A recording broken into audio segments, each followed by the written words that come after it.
to another episode of Tech Pro Unicorn. I am your host, Michael Grace. Today, I have a great guest, and we're going to talk a little bit about personal finance. I am joined by Bob DePasquale, who is a purpose-driven impact maker. And those of you that know me and the guests that I look for, I just love folks that want to make a difference. And so Bob fits squarely into that category. He believes that everyone has the ability to make a positive impact in our world. When he was 18, he moved to New York for college. While in football training camp, and just 5 days before September 11th, 2001, Bob was unfortunately diagnosed with cancer. In a very short period of time, his young, healthy life was turned upside down. He's forced to shift his focus to treating an extremely aggressive form of a terrible disease, coping with the effects of the recent terrorist attacks that happened on September 11th. Miraculously, he was physically healed in just 4 months.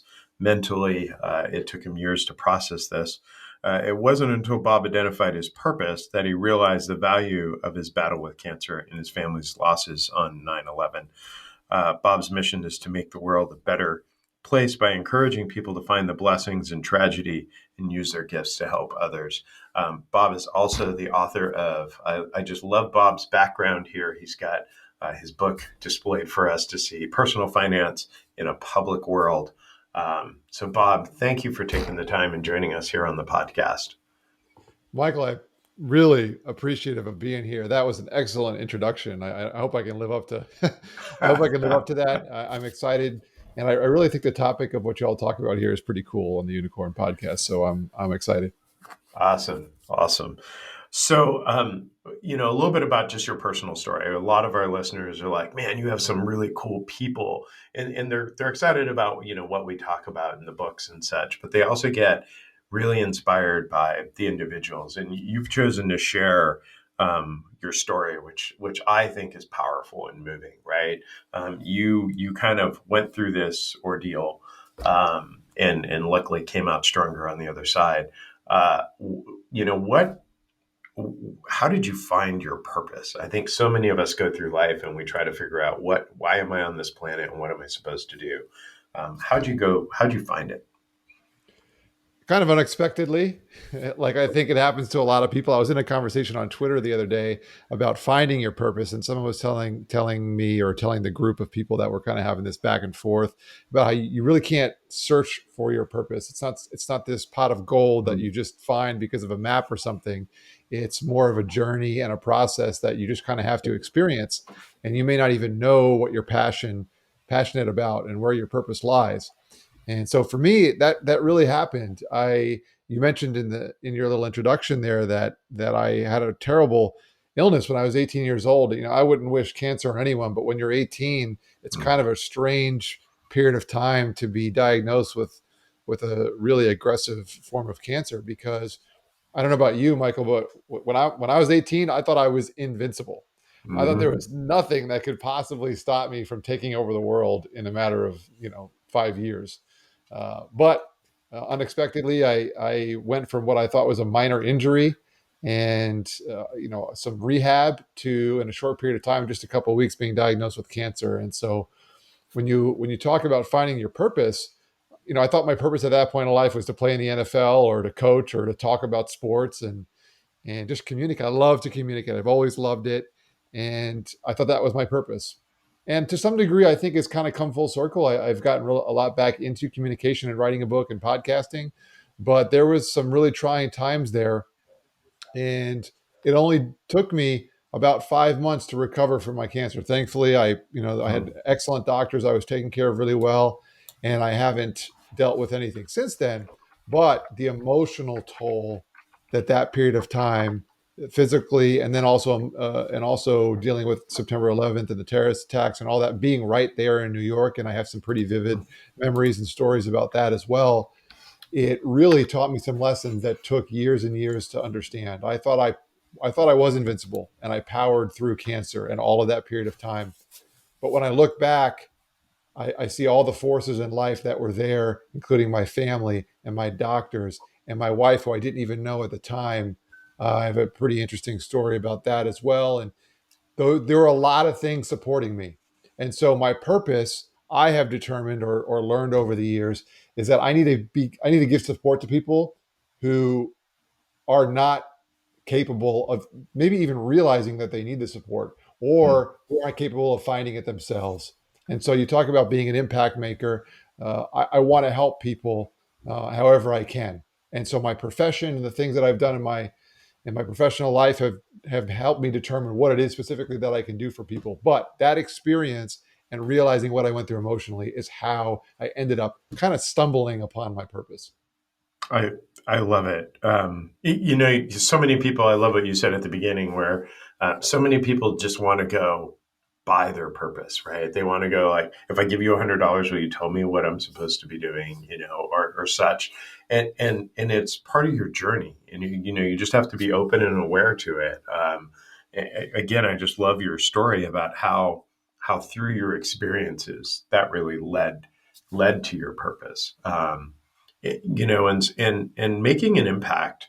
We have lots of guests that try to talk about making an impact, and you can tell that they're passionate about one thing, and it isn't you know personal finance or such, right? Your impact, your passion, you can tell is about people. Um, why do you care so much about people? Because as I was alluding to, without people in my life during the deepest, darkest period, I never would have made it through. Even though at the time I thought it was all me. I guess you could say I had an ego. And my wife would probably tell you I still have an ego. But I've acknowledged that ego, and hopefully I'm channeling it in the right direction now. Because without those other people in my life, I would not have been able to get through that time. I literally would not be here. I mean, we would not be having this interview. I would not have written this book. I would not have started a business. All the things that I do in my professional life now, I would not have done because I wouldn't be here. And so it's very, very important to me that a whole bunch of other people out there do not experience that either, that they can find the help that they need. And it doesn't have to be life changing. It doesn't mean I'm only looking to help people that have cancer, or Mm, I'm only looking to help people that are hungry, or or who need food, or who need logic, whatever it could be. And there's some great causes out there, and I've worked with a lot of them. But I'm just saying, sometimes help is as simple as opening a door for someone, or saying thank you, or just telling someone that you really care about them, that you love them. It's such a powerful form of communication, just to express your appreciation for someone. And sometimes that's helping someone. And I know there's people out there who are hurting mentally and emotionally who just need to be told that they matter. And so that's what I want to do. I want to be able to share that with other people so that they can reach their potential. I love it. Um, you know, it's such simple gestures that you just pointed out. Take no time, no investment.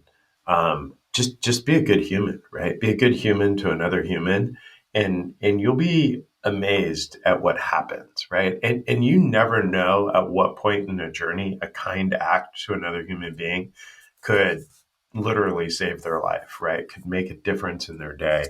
Um, when you're going through the darkest times, right? And we've all probably known people that have struggled with cancer and gone through the treatment program for cancer, which I don't have personal experience with, thankfully. But what was that like that journey through treatment, and was there hope for the other side? How did that go? Well, I mentioned that the form of cancer I had, it was testicular. And I'll explain to you how I was diagnosed in just a second. But it was clear to me that it was very, very curable. It was extremely aggressive. So if we wouldn't have found it then, the doctor said it could have been months. But he did say, thankfully, that the form of the type of cancer it was, even though it had spread up to the lymph nodes in my abdomen, he said he knew we could beat it. He said the 99% chance that we'd beat it. So there was absolutely hope. Wow. And in some strange way, though, that's what made me think that I was going to be the one to beat cancer. And I did everything my oncologist said, Michael. I mean, I drank the exact amount of water to the ounce that I was supposed to drink. I ate the Yeah. exact amount of calories. I went to bed when I was supposed to go to bed. I didn't eat any sugar. I got the little bit of exercise that I was supposed to, but nothing more. And I thought I was going to be the best cancer patient I could possibly be. I would show up early for my appointments. I would prepare my body to get needles every day how I was supposed to. I gave myself specific shots at exact times during the day. So interestingly, it really made me feel that hope and confidence, like I could just tackle cancer myself. And I'm an aggressive person, believe me. I mean, like I said, I played football. I'm all about attacking your fears, but you got to understand what the other forces are, and a little vulnerability is good. And so when I went to training camp for football, I thought I had pulled a groin muscle. Now, I don't know if you've ever pulled a groin muscle, and I don't think I've pulled one Hmm. since, or I don't even know. Actually, we don't even know if it was a groin pull at that point. It turned out to being a lot worse than that. But you can't sit, you can't walk, you can't move, you can't turn around. It's the most Yeah. awkward thing. You don't even realize how much you use your groin. And I say that recovering recently from a broken collarbone, which was annoying in itself. But the pulled Wow. groin, it was like I couldn't move. Coming from high school, and like I said, thinking I'm invincible. Well, in college, they have these training rooms, right, that are 12 times the size of what you would have in high school. And at 5:30 in the morning, there's 100 people running around. There's trainers, there's doctors, there's athletes. It's a nut show. I mean, it's just there's nowhere to walk. And I was doing these recovery exercises, what I thought were rehab. And there was a three-wheeled stool that I was shimmying across the floor on, and that was my rehab to kind of just strengthen the muscles in the groin and around the hips. And it Hmm. was really really challenging. And one day, the head trainer, who was all of like 5'5", 140 pounds, like a third of the size of most of us in the room. And I'm not even a big guy. I played receiver. I'm 6 foot, at the time, maybe 200 pounds, 195 pounds. But I'm much bigger than him. And he stands up, and I thought it was loud and crazy in the mornings. For some reason, at that moment, it got quiet, or at least it seemed like it did. And he screams across the training room, "Bobby, you got to get back in the field. Like, you can't be in here anymore. Like, suck it up." And that was a shot to my ego that thought could not be taken down at the time. And we ended up having a conversation, and it got a little bit more serious. And that's when I started going through all these tests. And it was a really really challenging time to do that, because I didn't know. I mean, I think I had the chicken pox when I was a kid. I mean, that's about it. Like, I didn't get sick. I was a very very healthy kid. So to Yeah. think all this was happening was almost surreal. And on the day that I got diagnosed, my parents were flying in to come up for my first game. Now, we knew my first college game wasn't going to happen. I wasn't going to play. This is a couple of days later. It was a Thursday. The game was on Saturday. And I got out of, I sat down in an appointment with my doctor to review all these tests. I mean, I had every test in the book, you name it. And he told me, "Bobby, you have cancer." And I was like, I almost didn't even believe it. And my parents Mm. called me. The timing was like impeccable. I got out of the office, walked outside, and it's starting to get cold now. And I'm from Florida. So I'm like, it's not cold like because of the time of year. It's just a chilly day, and I don't know if it was chilly mentally or just chilly emotionally, right? And Right. my mom calls me, and she's like, "Oh, how'd the doctor's appointment go?"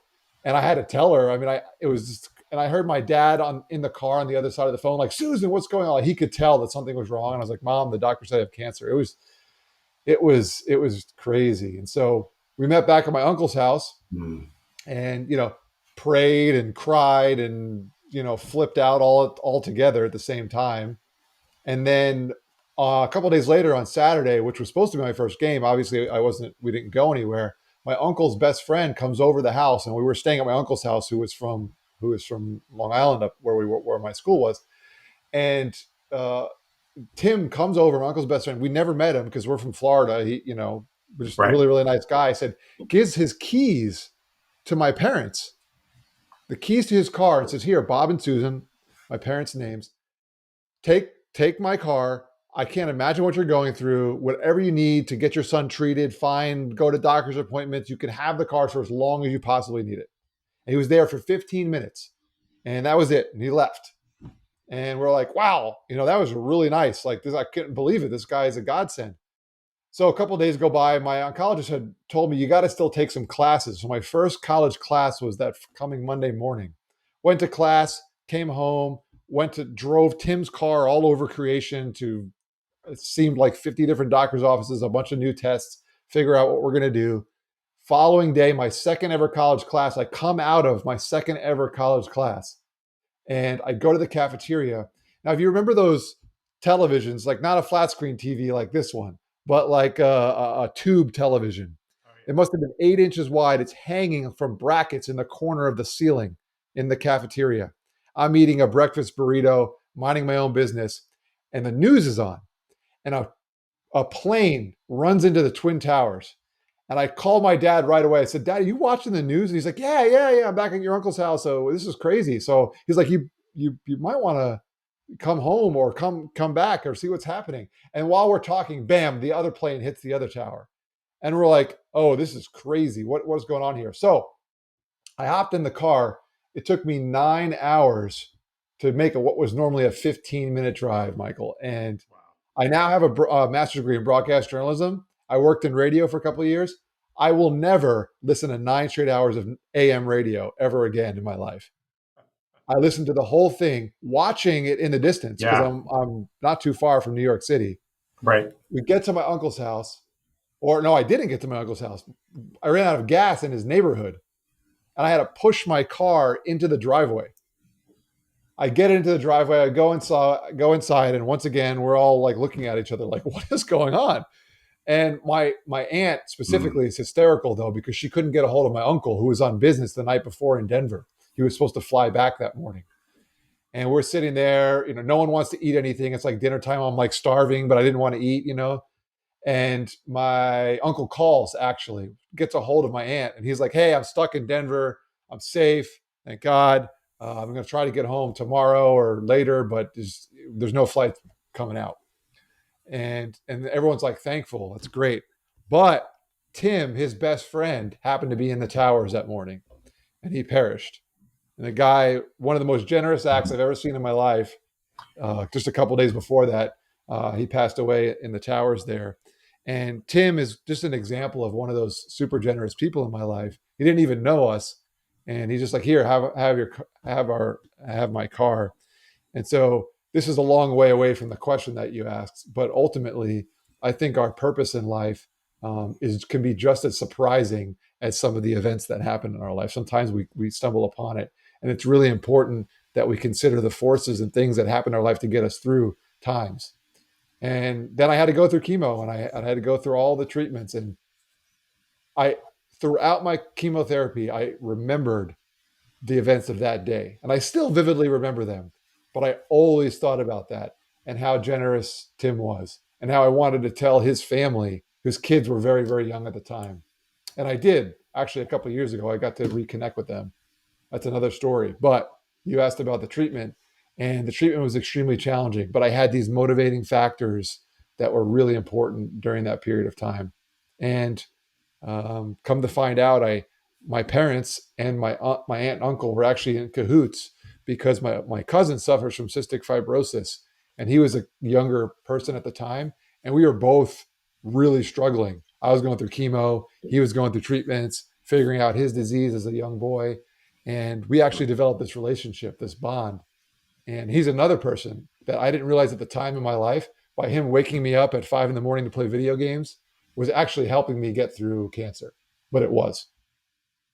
People find support systems in all kinds of way. Whether it's you join a formal group of others in your similar struggle. I guess the message there is be open, right? Be open to and accepting of support. People want to help other people. My wife and I this morning were just. I have an 85-year-old mom who, mom, you religiously listen to the podcast. So hi, mom. Um, Hi, Mom. and she never wants to accept help. She never wants to, Mm-hmm. she wants to be independent. She doesn't want to bother other people. And I guess the message that I have is accept help, right? Reach out and be open to people helping you. And if they offer to help you, it's honest, it's legitimate. It's them realizing that, at this moment you're going through a struggle and they want to support you. And at a later moment, you might have that opportunity to pay it forward and to help them or to help someone else.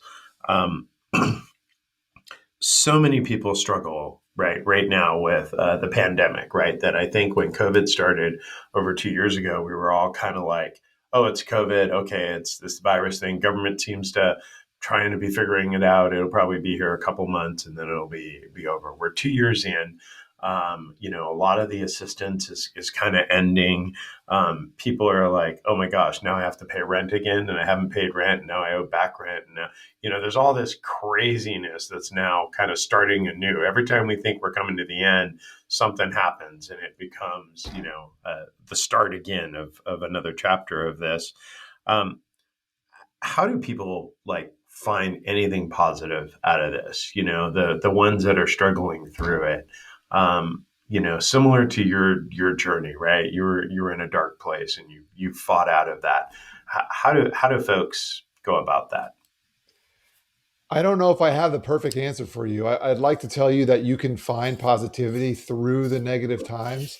I think there are. I remember I do have some memories of during the time when I went through the toughest times and on bonding with my cousin and other family members. Uh, in some strange way, I wouldn't change it for the world. The experiences that I had. However, I'm also very sensitive, and I also understand that that can be very, very challenging. It's hard to look for the good times, and in fact, I think sometimes it's harder when you're watching someone go through something like that. The toll that it took on my parents ultimately led to divorce, and so I would say this: you have to. You talked about hope earlier. You have to hope and believe that you do have a support system around you to get through whatever it is, and in some cases you may need professional help depending on if, like, for example, for me it was an illness. I needed professional help. I needed doctors to help me get through it. And so you have to be thankful that you have assistance and help and be accepting of it, as you alluded to. But I think it's not until after you go through things that you really truly find the silver lining.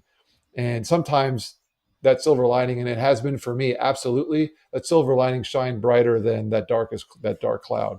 And you have to remember that the darkest times lead to the greatest triumphs. And so I had this saying that I use in the business world, and I know your listenership, is generally business people and trying to help their companies and their organizations. I always use the term that failures equal hurdles of success, and I love it. in life, it equals that as well too. And tough times, whether you consider them a failure or not, so I don't consider my cancer a failure. That really, I wouldn't really say it was my fault, but tough times, failures, stumbles, struggles, illness, they're all hurdles of success.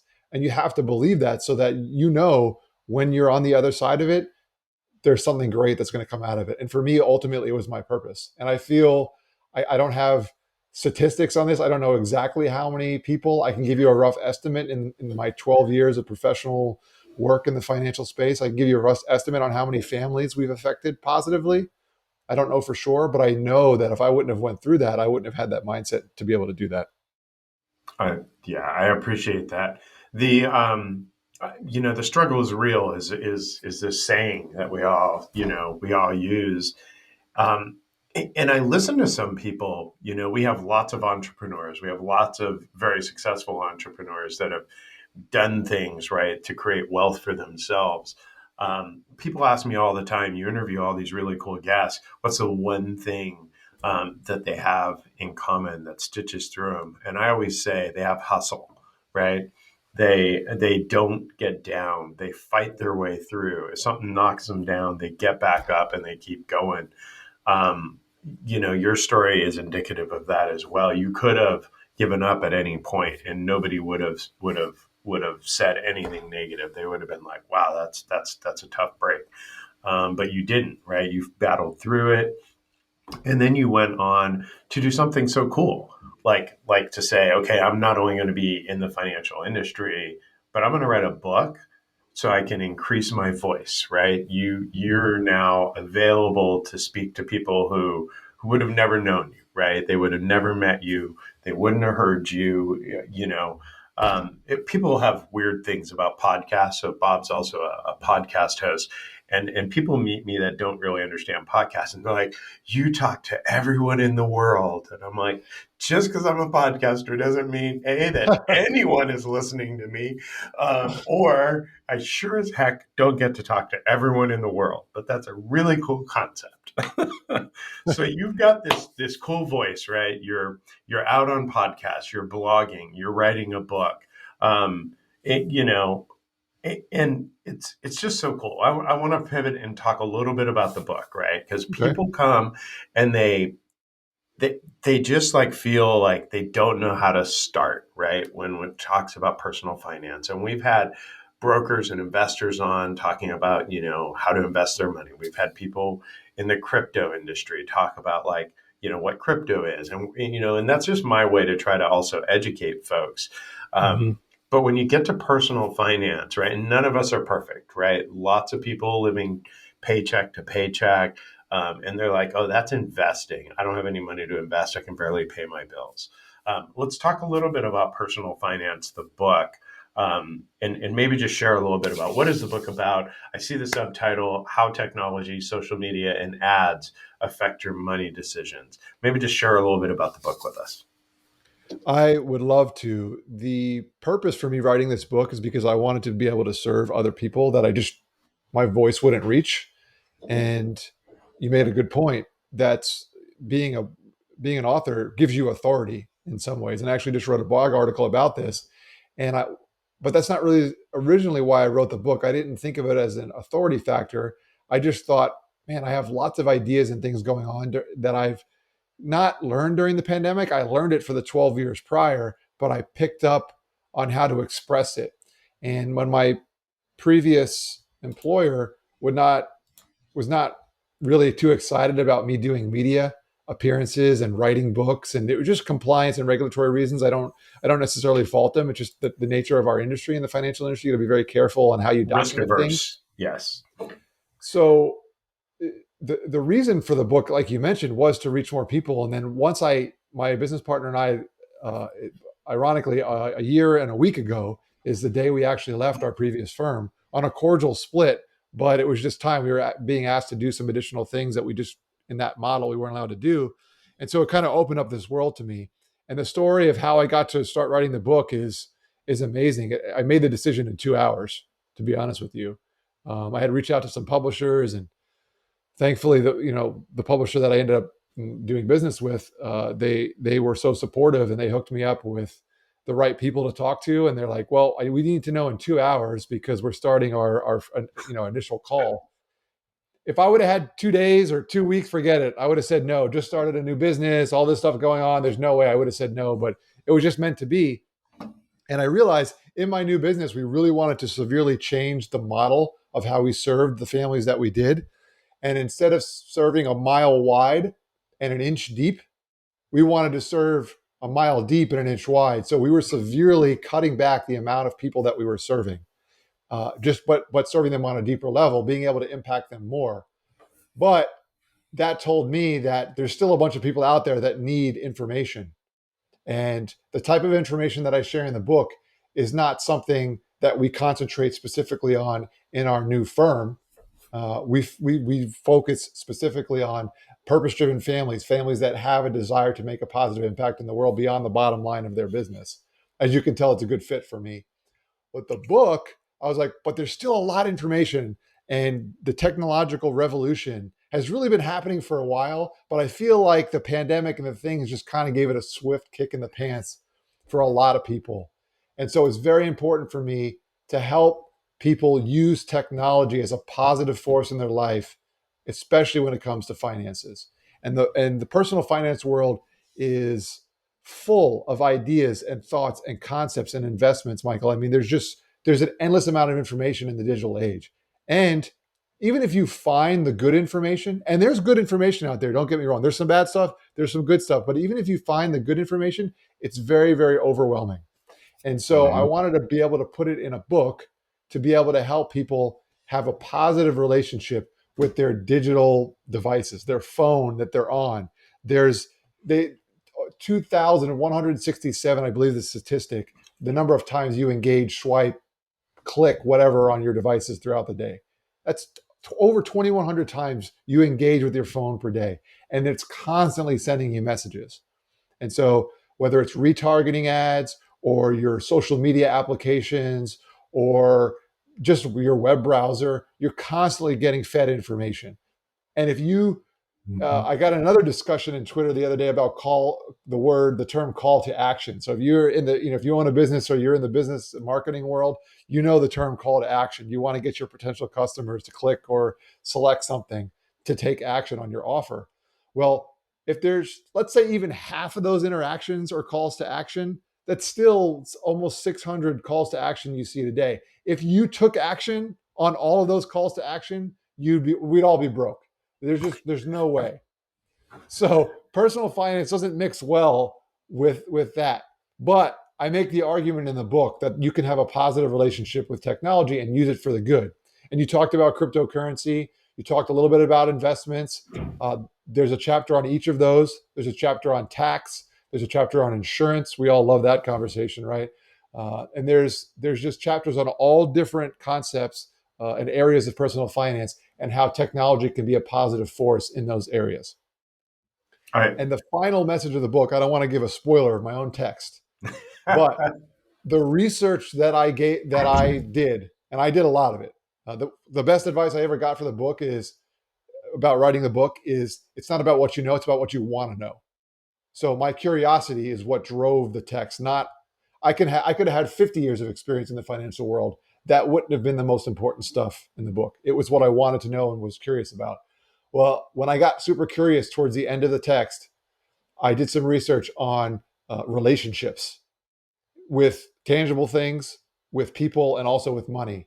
And I ultimately concluded that it it's positive to have a healthy relationship with those things, and those habits that you develop across all of your relationships are really what help you make wise decisions and simplify your life. So, if you want to simplify your technological and financial life and make wise decisions, then that's the book for you.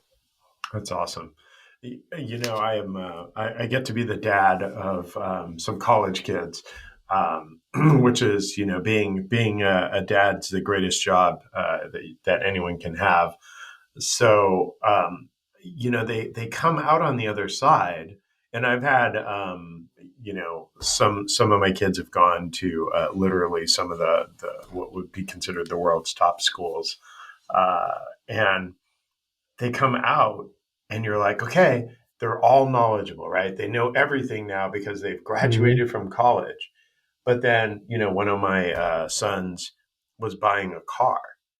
And so he called me with all kinds of questions. And I like pondered and I said, man, this kid's had finance classes. He majored in economics, just had a world class education. And they didn't really talk to kids about personal finance, right? It's not a class. They don't teach people about the effects of media on their buying habits or how to create a budget, a personal budget, right? And how to carve out a little bit for investment and talk about like, what should you do? Do you sign up for your company's 401k or do you take that money and throw it into crypto and hope to the crypto gods that you're going to become a millionaire because Uni's going to blow up? You heard it here first. Uni's going to blow up. Everybody buy Uni. I'm joking. But right, there's nothing out there in a formal education sense that helps people navigate this crazy world. And I'm staring at a book right to your left that seems like the appropriate response to that. Yeah, I appreciate that because, like I mentioned before, I just felt like there were some things that I needed to get out that I just without that, there's be no other way that I could share that message. And the book has been an amazing experience. And writing the book has also made me more intelligent because I had to do all of that research and learn the concepts. I knew enough to be dangerous about all of the concepts, but to apply them to technology and psychology, which although I have a minor in psychology, that's definitely not my expertise. My minor in psychology came rather unexpected, almost as unexpectedly as my purpose did. And I had to do a lot of research on psychology and technology to be able to figure it out. I mean, one of my best friends is a social media marketing a guru expert. I mean, him and his team have bought I think it's somewhere north of $500 million worth of digital ads that their company and or that they have personally bought themselves for clients. And I learned so much just having a conversation with him for an hour because that curiosity came out. And it's really important that you have curiosity. And yeah, hopefully the book will be able to satisfy some of that curiosity for people who have questions like that. What is cryptocurrency? What is fiat currency, which is our current monetary system? How do they work together? How does that technology help society? How does it maybe hurt society? The world reserve currency is the US dollar right now. Will it be our world reserve currency forever? I don't know. Maybe. Maybe not, though. And that's something you probably want to understand going forward.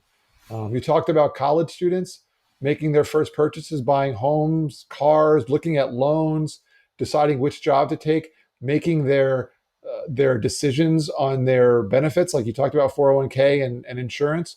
Those are all really, really important things to do. They can have a drastic effect on your net worth and your volume and the amount of money you have and the amount of income that you get. So you want to make those decisions well, and technology can help you do that well. It can also hurt you, but I think that most people, especially millennials and younger, who have grown up with technology, they have the proficiency to do it. Uh, you know, they just have to know the ins and outs, the rules, and the little nuances behind those different topics. And hopefully, the book will be able to teach you that. I love it. I love it. The amount of people that I see using their money, right, and directing it to things they don't understand is kind of Mhm. frightening. Well, I bought a 401k. I put my money in a 4. Do you know what the 401k is investing in? Do you log onto the website and understand? You have options of where you can direct that sometimes, mutual fund type of concepts. Do Mhm. you know? Do you believe in what they're investing your money in, right? Because you ultimately are associated with those investments. Um, and people are like, no, I never thought about that. I just, do a payroll deduction and my money goes away and hopefully it gets bigger. And then they flip out. They flip out when the stock market does an adjustment like it just did, and their Mhm. portfolios goes down and they're like, oh my God, I lost all this money. Well, you weren't screaming when you were making money, right? Do you understand even how that works, right? Do you understand why you lost money? Do you understand? And people are like, I don't understand anything about the world of finance.